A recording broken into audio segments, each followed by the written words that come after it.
Sustainability can be an important topic for business for at least 3 reasons. The first is simply that companies see a business case for sustainability. And that could be because companies' customers or consumers care about sustainability. And then the idea is that as companies improve their sustainability performance, that will hopefully then generate greater customer loyalty in the future and greater revenues in the future. The second reason why companies might care about sustainability is a little bit related to the first one, and it's that companies might anticipate future sustainability-related regulation. And one example of that is that highly likely by 2035 or maybe a bit later, the car companies in Europe will no longer be able to sell new combustion engine cars in the EU. So that's a pretty tough regulation that these companies anticipate, and so they might change their product mix already in anticipation of that. And then there's a third reason why companies might care about sustainability, and that is because the owners of the business or the employees simply intrinsically care about sustainability. And one very prominent example of that is probably Patagonia, where the founder and owner of the business basically gave it away fairly recently, changed the ownership structure of the company so that he gave away all of his shares and gave the non-voting shares to a non-profit.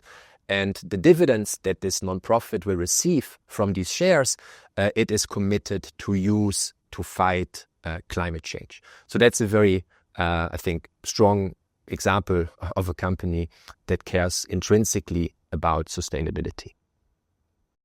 Advocacy NGOs like Friends of the Earth, Greenpeace or Foodwatch, they can facilitate sustainable business in 2 ways.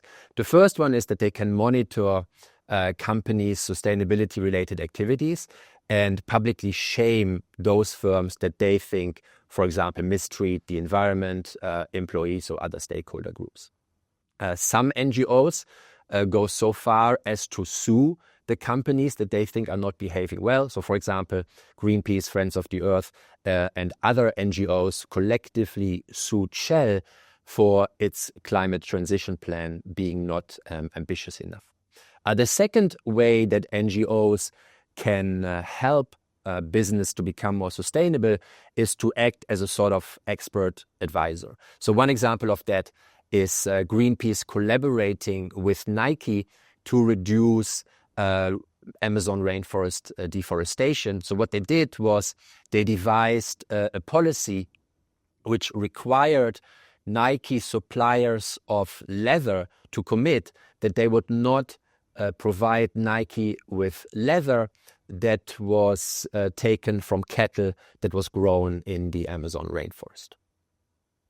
Sure. So in our research, we broadly define greenwashing as companies intentionally portraying their sustainability, or in this case, environment-related practices, risks, and impacts more favorably than they are.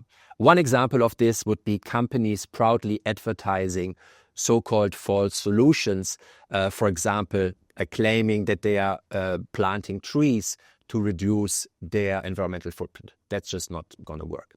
A similar definition, if we step away from the environment, also applies to social washing, which is similarly painting an overly rosy picture of, for example, the labor conditions or the animal conditions in your supply chain.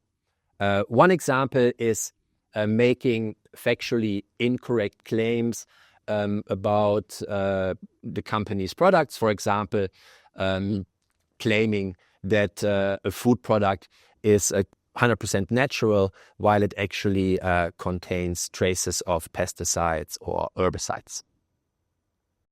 To prevent greenwashing or help firms to avoid greenwashing, governments and regulators can set rules or develop taxonomies specifying what kind of sustainability claims are appropriate in which situations. So, for example, which energy sources are green and which ones are not, or what kind of evidence must firms have that their products are healthy, for example, food products, before they should start claiming that they are. Some countries already have government agencies that regulate these kinds of claims as part of regulating corporate advertising. And corporate advertising is, of course, where a lot of the greenwashing is happening. When NGOs believe that a company is greenwashing, they actually often then try to alert these government agencies and demand that these agencies take action, for example, by launching an investigation or forbid a certain kind of advertising. And recently, other agencies have also become interested in greenwashing. So, for example, in the United States, the Securities Exchange Commission, the SEC, which is tasked with protecting investors, has become interested in greenwashing. And likewise, in the European Union, the European Securities Markets Authority, or ESMA, has also become interested in corporate greenwashing. And the concern that these agencies have is that investors are also being misled by corporate greenwashing. And so, for example, ESMA, the European version, has announced that they will consult NGO reports in order to identify corporate greenwashing.